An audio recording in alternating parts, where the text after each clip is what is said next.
কাশি একটা কমন সমস্যা। কাশির জন্য মানুষ কত কিছুই না করে। যেমন ধরেন আমি আমি কাশির জন্য হোমিওপ্যাথিক, এলোপ্যাথিক, এমনকি আয়ুর্বেদিক অনেক চিকিৎসা করেছি, কিন্তু কোনোভাবেই স্থায়ী সমাধান পাইনি। আপনি কাশির জন্য হয়তো অনেক কিছু করেছেন, অনেক ট্রিটমেন্ট করেছেন, অনেক ভালো ভালো ডাক্তার দেখিয়েছেন, কিন্তু কোথাও সমাধান পাননি।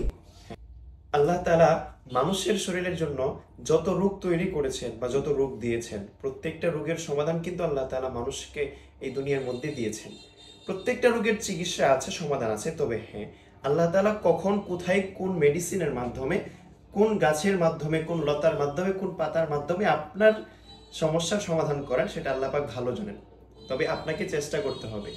আমরা যারা দীর্ঘদিন যাবৎ কাশির সমস্যায় ভুগতেছি, দীর্ঘদিন যাবৎ যারা এই খুশখুশি কাশি, কাশির যন্ত্রণায় ঘুমাতে পারি না, কাশির জ্বালায় কথা বলতে পারি না, কাশির যন্ত্রণায় কোনো কিছু ঠিকঠাক মতো করতে পারি না, এক অস্বস্তিকর অনুভূতি নিয়ে সবসময় থাকতে হয়, সবসময় চলি।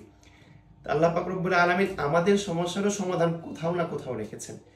আমি আমার সমস্যার সমাধান পেয়েছি ন্যাচারাল ভাবে। আমি আপনাদেরকে প্রথমেই বলেছি যে আমি অনেক মেডিসিন প্রয়োগ করেছি। আমি এলোপ্যাথিক এমবিবিএস ডাক্তার দিয়ে চিকিৎসা করেছি দীর্ঘ সময়।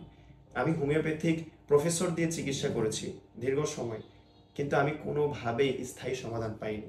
আলহামদুলিল্লাহ, আমি যখন খুঁজতে থাকলাম যে এই গলার সমস্যার সমাধান কোথায় পাওয়া যায়, আমি খুঁজলাম এবং পেলাম যে আল্লাহ পাক রব্বুল আলামিন দুনিয়াতে অনেক ভেষজাতি তৈরি করেছেন মানুষের শরীরের জন্য। হ্যাঁ, আমরা যে মেডিসিনগুলো খাই সেই মেডিসিনগুলো এইগুলো থেকেই তৈরি।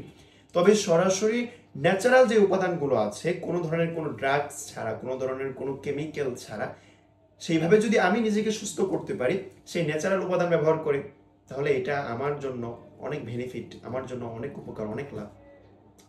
এজন্য আমি আমার সমাধান বের করেছি এই কফরা কম্বোর মাধ্যমে। আপনারা কে কিভাবে চেষ্টা করেছেন এবং সমাধান পাচ্ছেন কি পাচ্ছেন না, এখনো কারাই সমস্যার মধ্যে আছেন, অবশ্যই কমেন্ট করে জানাবেন। আসসালামু আলাইকুম ওয়া রাহমাতুল্লাহি ওয়া বারাকাতুহু।